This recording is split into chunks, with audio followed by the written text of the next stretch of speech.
हमारे कंधे से निकलवा के हम कंधे से निकलवा के हमारे इसकी जो जानकारी रखी अल्लाह पाक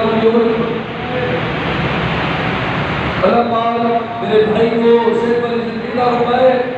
आज वो अपनी तरफ ना रह सका जब देखा कि मेरे किसान सब में एहतजाज हैं इस्लामाबाद में सारे लोगों की जंग लड़ रहे हैं तो वो बेचैन होकर निकला।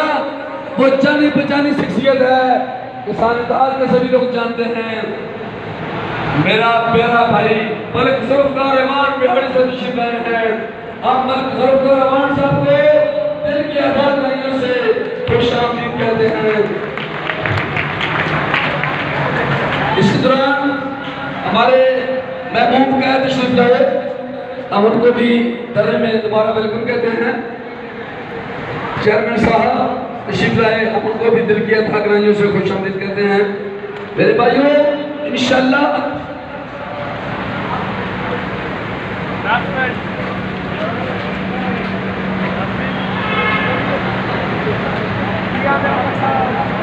Yeah.